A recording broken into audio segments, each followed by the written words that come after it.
పొద్దున్న లేచింది సంపద సృష్టి అంటాడు కదా. పోనీ ఈయన ఈ మధ్య కాలంలో సృష్టించినటువంటి సంపద ఏమన్నా ఉందా అంటే ఎంతసేపటికి Kia Kia Kia Kia Kia Kia అని కాకి గోళ చేస్తుంటారు. ఇంతకు తప్ప ఏమన్నా ఉందా? లేదుగా. అవునా? చంద్రబాబు నాయుడు హయాంలో నీకు తెలిసినంత వరకు సృష్టించినటువంటి సంపద ఏందో కూడా చెప్పు. అదే చెప్పాలి ఒకటేగా. మరి ఇప్పుడు జనాలు పోలవరం ప్రాజెక్టు గురించి కూడా అడుగుతారుగా.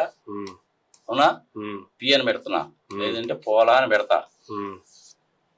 ఈ పోలవరం ప్రాజెక్ట్ అనేటువంటిది ఆంధ్రప్రదేశ్ విభజన చట్టము 2014లో 90, 91, 92, 94 సెక్షన్లలో కట్టించి ఇవ్వవలసిన బాధ్యత కేంద్ర ప్రభుత్వానికి. ఇది చంద్రబాబు నాయుడు సృష్టించింది కాదు, జగన్మోహన్ రెడ్డి సృష్టించింది కాదు. అంతే. అప్పుడు మెడ్రాస్ ప్రావిన్స్ నుంచి విడిపోయినప్పుడు నాగార్జున సాగర్ వచ్చింది. ఇప్పుడు తెలంగాణ ఆంధ్రప్రదేశ్ విడిపోయినప్పుడు పోలవరం వచ్చింది. దీని టోటల్ రెస్పాన్సిబిలిటీ ఎవరిది అంటే కేంద్ర ప్రభుత్వంది.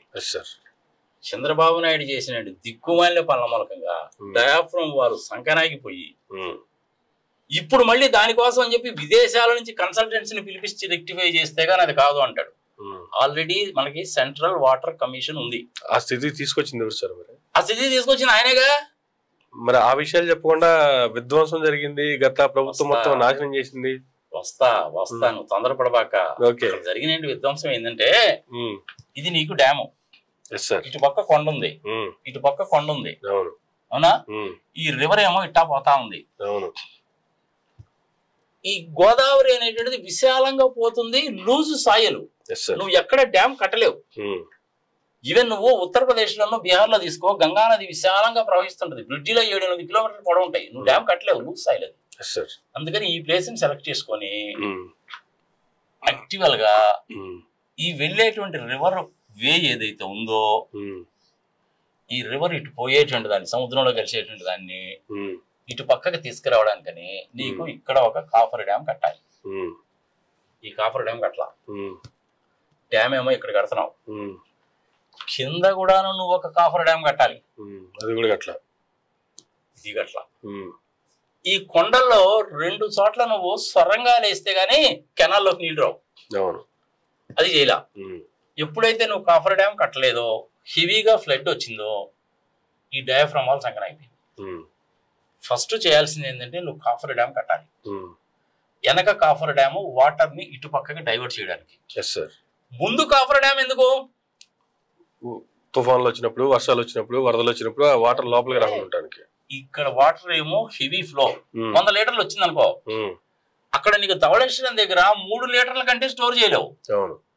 మరి ఆ మిగిలిన 77 లీటర్లు ఏమైపోతున్నాయి? 97 సముద్రంలోకి చిన్నగా వెళ్తాయి కాబట్టి వెనక్కి వస్తుంది. వెనక్కి వాటర్ తంతుంది కాబట్టి ఇక్కడ కూడా నీకు కాఫర్ డ్యామ్ కట్టాల్సి వస్తుంది. జనరల్ గా ప్రపంచంలో ఎక్కడ ఏ డ్యామ్ ఉండదు, దీనికి ఒక్కదానికి ఇది speciality because of this thing. ఇది ఇంజనీర్లుగా తెలుస్తుందిగా, 100% తెలియదుగా.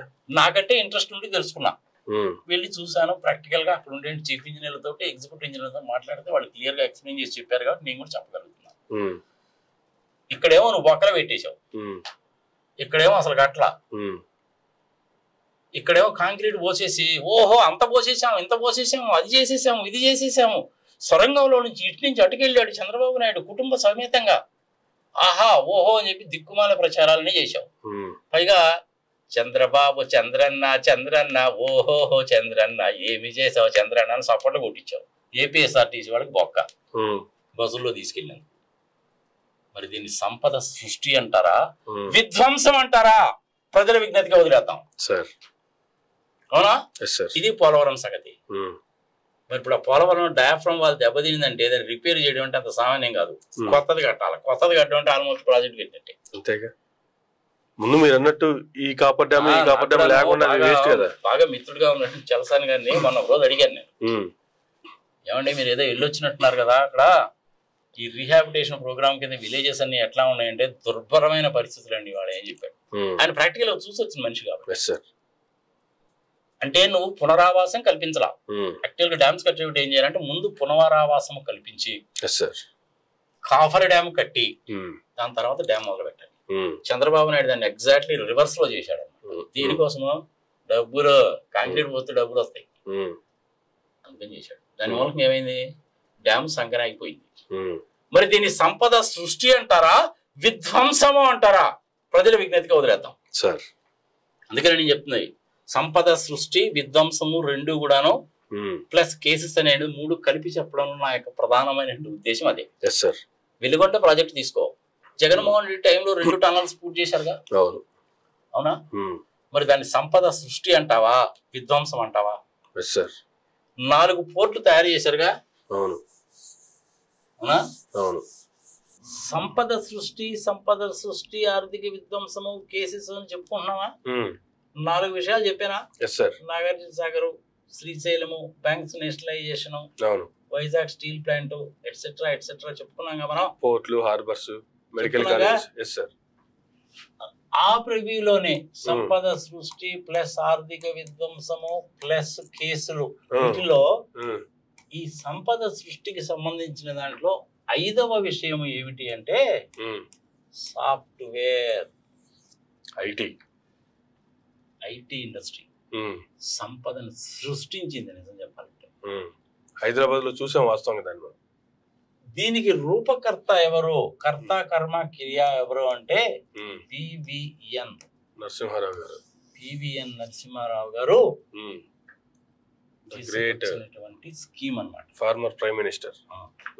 1991 నుంచి 2011 వరకు 20 సంవత్సరాల పాటు సాఫ్ట్వేర్ టెక్నాలజీ పార్క్స్ అంటారు దాన్ని, software technology parks of India. ఇందులో మన హైదరాబాద్ మొత్తము 6 ప్లేసులు సెలెక్ట్ చేశారయ్యా. అందులో హైదరాబాద్ ఒకటి. ఒకే ఒక వ్యక్తి తీసుకొచ్చినటువంటి ఒక scheme software technology parks. Software ఇండస్ట్రీని, హార్డ్వేర్ ఇండస్ట్రీని డెవలప్ చేయాలి అన్న ఉద్దేశంతో తీసుకొచ్చినటువంటిది. దీనికి ఖర్చు అయినటువంటిది లక్షల కోట్లలో కూడా లేదు. మహా ఉంటే అంతా కలిపి సంగతి సంవత్సరంతో ఎస్టాబ్లిష్ చేయడానికి దానికి అంతా కలిపి మహా అయితే ఒక 5-6 కోట్ల కంటే ఎక్కువ కాలేదు. అందులో సూపర్ కంప్యూటర్ కూడా ఒక పార్ట్. పూనాలో ఉండేది అది, దాని తర్వాత హైదరాబాద్ తెప్పించారు.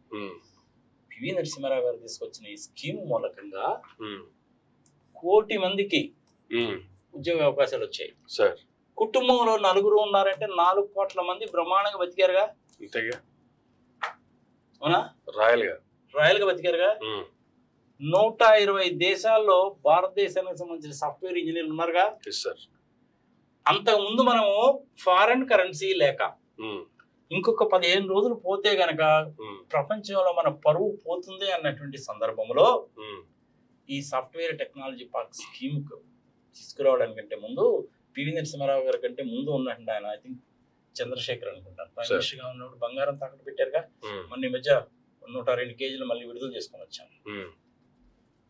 పివి నరసింహారావు గారు ప్లస్ డాక్టర్ మన్మోహన్ సింగ్ గారు ఇద్దరు కలిసి చేసినటువంటిది కేవలం 5 సంవత్సరాల్లోనే మిరకిల్స్ సృష్టించారు. సంపదని సృష్టించారు, ఉద్యోగాలు సృష్టించారు, దేశం పరువు కాపాడారు. 120 దేశాల్లో భారతీయులకు సంబంధించిన సాఫ్ట్వేర్ వ్యవహారం ఏంటి అన్న సంగతి ప్రపంచానికి తెలియచెప్పారు. ఇప్పుడు మనకు ఉన్న ఫారెన్ కరెన్సీ నిల్వలు కనుక చూస్తే ఇంచుమించుగా $650 బిలియన్. ఒకప్పుడు 0 ఆల్మోస్ట్, అక్కడి నుంచి ఈ లెవెల్కి వచ్చింది. Just because of PV Narasimha Rao గారు తీసుకున్నటువంటి ఒకే ఒక నిర్ణయం మూలకంగా ఇంత సంపద సృష్టించబడింది. ఇప్పుడు మేము సాఫ్ట్వేర్ ఎక్స్పోర్ట్స్ కూడాను ఒక హైదరాబాద్ నుంచే తీసుకుంటే 1,55,000 కోట్లు. బెంగళూరు ఇంకా కొంచెం ఎక్కువ ఉంటుంది. హైదరాబాద్ నుంచి బెంగళూరు ఫిగర్ నాకు గుర్తులేదు. హైదరాబాద్ కాబట్టి మన హైదరాబాద్ ఫిగర్ ఒకటే గుర్తుంటది. ప్రజలు క్షమించదురు కాక హైదరాబాద్ కంటే బెంగళూరు ఇంకా ఎక్కువ ఉంటుంది. ఇన్ఫాక్ట్ చెప్పాలంటే మేబీ 2 లక్షల కోట్లు ఉంటుంది. ఈ మిగిలినటువంటి సెంటర్స్ నుంచి అందుకని కలుపుకుంటే ఈజీగా ఒక 7-8 లక్షల కోట్ల రూపాయల సాఫ్ట్వేర్ ఎక్స్పోర్ట్స్ అనేటువంటిది ఇండియా నుంచి జరుగుతుంది. కంఫర్టబుల్ లైఫేగా అందరికీ. దాని మూలకంగా ఏమైంది, నీకు అపార్ట్మెంట్స్ బిజినెస్ పెరిగింది, మెక్డొనాల్డ్ లాంటి వాటికి వచ్చాయి, క్యాబులకు ఉద్యోగాలు వచ్చాయి, బార్స్ అండ్ రెస్టారెంట్స్కి ఉద్యోగాలు వచ్చాయి, విదేశీ ప్రయాణాల మూలకంగా ఏవియేషన్ ఇండస్ట్రీ డెవలప్ అయింది, కార్లు కొనుక్కున్నారు చాలామంది. ఎంత డెవలప్మెంట్ వచ్చింది. ఇల్లు కొనుక్కున్నారు. ఇది సంపద సృష్టించడం అంటే. టూరిజం డెవలప్మెంట్ అవుతుంది. అవును కదా.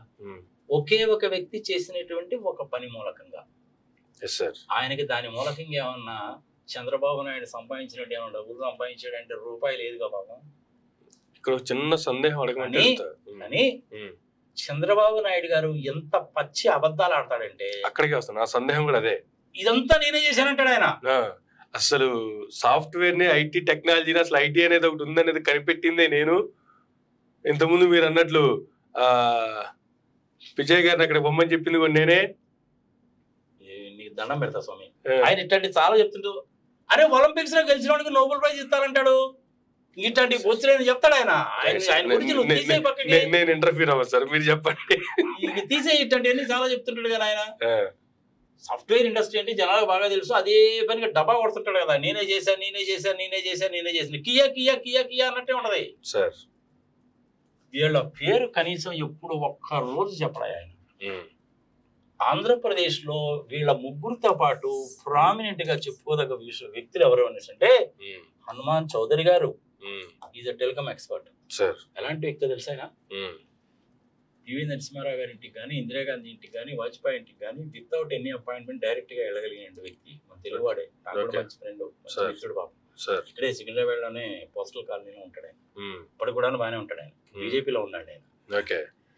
ఇంకొక ఆయన జయప్రకాష్ నారాయణ్, జేఎన్ అని పెడతా, లేదంటే జేపీఎన్ అని పెడతా. ఈయనప్పుడు Andhra Pradesh industrial infrastructure development corporation chairman గా ఉండేవాడు. ల్యాండ్ అలాట్మెంట్స్ అన్ని ఆయన చూసేవాడు. ఇంకొక ఆయన అంకయ్య చౌదరి, ఈయన అనంతపూర్ వ్యక్తి. సైన్స్ అండ్ టెక్నాలజీలో పనిచేసేవాడు. Is from Kharagpur IIT. ప్రత్యేకంగా పివి నరసింహారావు గారు మన తెలుగు అయితే బాగుంటుందని ఆయన తీసుకొచ్చి ఇక్కడికి వేసాడు. Software technology park Hyderabad. I was there as an internal auditor. Each and every విషయం ఇప్పటికి కూడా గుర్తుంటుంది. 1245 రూపాయల గజం రేట్ ఫిక్స్ చేసినప్పుడు నేను కూడా ఉన్నాను. నువ్వు కావాలంటే ఒకసారి వాళ్ళిద్దరిలో ఎవరన్నా పిలిచి అడుగు, అవునా కదా చెప్తాను. వీళ్ళ పేర్లు ఎక్కడ నేను చెప్పాడా?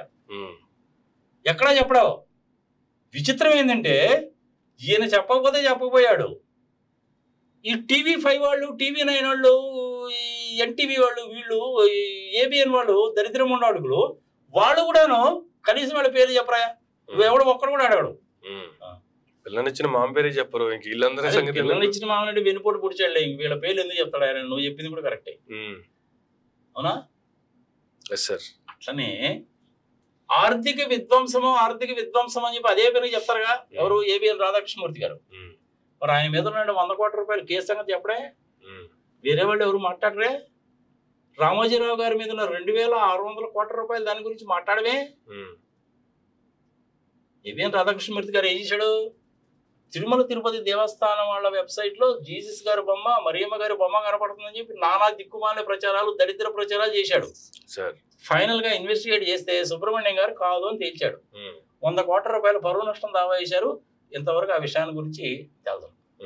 ఎన్వి రమణ గారు చీఫ్ జస్టిస్ గా ఉన్నప్పుడు ఆ కేసు కొట్టేస్తాడులే అనుకున్నాడు. కానీ ఆయన ఏం చేశాడంటే చాలా తెలివిగా ఆ పొజిషన్ వచ్చిన దాకా చంద్రబాబు నాయుడిని బాగా ఉపయోగించుకొని ఆ పొజిషన్కి వచ్చిన తర్వాత తూనా బుడ్ అని చెప్పి వెళ్ళిపోయాడు. అందుకని వీళ్ళకి ఎన్వి రమణ మీద కడుపు మంట చంద్రబాబు నాయుడికి, ఏబిఎన్ రాధాకృష్ణమూర్తికి, వీళ్ళందరికీ. ఇప్పుడు గుళ్ళో లింగాన్ని మింగేవాడు ఉంటే గుండె మింగేవాడు కూడా ఒకడు ఉంటాడుగా. పోనీ రివర్స్ లో తీసుకో, గుండె మింగేవాడు ఉంటే గుళ్ళో లింగాన్ని మింగేవాడు ఇంకోటి ఉంటాడుగా. ఎన్వి రమణ గారు కూడా అదే పని చేశాడు అనమాట. అవసరానికి బాగా ఉపయోగించుకున్నాడు. అవసరం వచ్చిన తర్వాత అమరావతి సంగతి, 371 కోట్ల సంగతి, ఈ 100 కోట్ల రూపాయల పరువు నష్టం దావా సంగతి నాట్ బిఫోర్ మీ అని అన్నాడు అనేది తెలియదు. కానీ దాని గురించి అసలు పట్టించుకోవాలి. ఆయన ఏదో తేల్చేస్తాడని చెప్పి పాపం రామోజీరావు గారు చాలా ఆశలు పెట్టుకున్నాడు. కానీ కుదరలా. మార్గదర్శి ఒకే ఒక వ్యక్తి పివి నరసింహారావు గారు చేసిన పని మూలకంగా ఇంత సంపద సృష్టి జరిగిందే, కొన్ని లక్షల కోట్లు వచ్చిందే. మరి ఇలాంటి ఐడియా చంద్రబాబు నాయుడికి ఎందుకు రాదు? పైగా నేను ప్రపంచం అంతా తిరిగానంటాడు.